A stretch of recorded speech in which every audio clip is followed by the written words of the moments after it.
வணக்கம் ஸ்டூடெண்ட். தமிழ் பாடம் 7ஆம் வகுப்பு எங்கள் தமிழ். இயல் 1.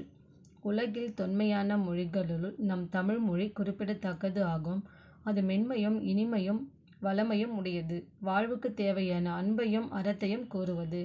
கால சூழலுக்கு ஏற்ப மாற்றங்களை ஏற்று என்றும் இளமையோடு திகழ்வது. அத்தகு தமிழ் மொழியின் சிறப்பினை நாமக்கல் கவிஞரின் பாடல் மூலம் அறிவோம். அருள் நெறி அறிவை தரலாகும், அதுவே தமிழன் குரலாகும்.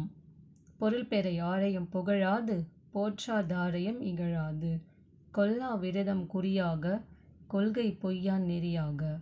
எல்லா மனிதரும் இன்புறவே, என்றும் இசைத்திடும் அன்பரமே. அன்பும் அறனும் ஊக்கிவிடும், அச்சம் என்பதை போக்கிவிடும். இன்பம் பொழிகிற வானொலியாம், எங்கள் தமிழினம் தேன்மொழியாம். நாமக்கல் கவிஞர் வே. ராமலிங்கனார். சொல்லும் பொருளும். ஊக்கிவிடும், ஊக்கப்படுத்தும். விரதம், நோன்பு. குறி, குறிக்கோள். பொழிகிற, தருகின்ற. இந்த பாடத்தோட நூல்வெளி பார்க்கலாம். நூல்வெளி. இப்பாடலின் ஆசிரியரை நாமக்கல் கவிஞர் என்றும் அழைப்பர். இவர் தமிழறிஞர், கவிஞர், ஓவியர், விடுதலை போராட்ட வீரர் என பன்முக ஆளுமைத்தன்மை கொண்டவர். காந்தியடிகளின் கொள்கையால் ஈர்க்கப்பட்டு காந்தியத்தை பின்பற்றியதால் இவர் காந்திய கவிஞர் என்றும் அழைக்கப்படுகிறார். தமிழ்நாட்டு அரசின் முதல் அரசவை கவிஞராக விளங்கியவர். மலைக்கல்லன், தமிழனிதயம், என் கதை, சங்கொலி உள்ளிட்ட பல்வேறு நூல்களை எழுதியுள்ளார். இப்பாடல் நாமக்கல் கவிஞர் பாடல்கள் என்னும் நூலிலிருந்து எடுத்து தரப்பட்டுள்ளது. இப்பாடலில் சரியான விடையை பார்ப்போம். மதிப்பீடு. சரியான விடையை தேர்ந்தெடுத்து எழுதுக. நெறி என்னும் சொல்லின் பொருள். வழி. குரல் ஆகும் என்னும் சொல்லை பிரித்து எழுத கிடைப்பது. குரல் கூட்டல் ஆகும், குரல் ஆகும்.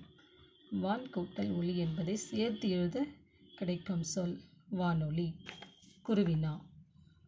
தமிழ் மொழியின் பண்புகளாக நாமக்கல் கவிஞர் கூறுவன யாவை? முதல் கேள்விக்கான பதிலை பார்க்கலாம்.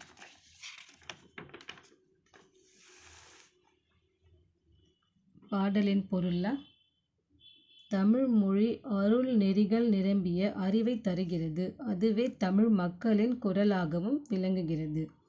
தமிழ்மொழி. இதிலிருந்து தமிழ்மொழி அருள் நெறிகள் நிரம்பிய அறிவை தருகிறது, அதுவே தமிழ் மக்களின் குரலாகவும் விளங்குகிறது. இதுவரைக்கும் 1வது கேள்விக்கு பதில். 2வது. தமிழ் மொழியை கற்றவரின் இயல்புகளை எழுதுக. 2வது. பாடலின் பொருளிலே இருக்குது. கற்றோர் பொருள் பெறுவதற்காக யாரையும் புகழ்ந்து பேச மாட்டார்கள். இது 2வது கேள்விக்கான பதில்.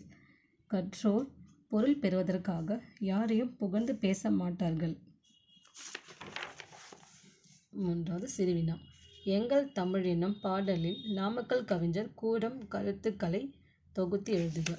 சிறுவினா பாடலின் பொருளை கொல்லாமையை குறிக்கோளாகவும் பொய்யாமையை கொள்கையாகவும் கொண்டு எல்லா மனிதர்களும் இன்புற வாழ அன்பும் அறமும் உதவும்.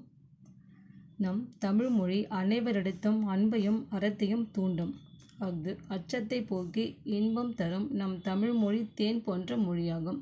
சிறுவினாவில் கொல்லாமை குறிக்கோளாகவும் இருந்து ஆகும் வரை சிறுவினாவோட முதல் கேள்வி. இதற்கான பதில். நன்றி. வணக்கம்.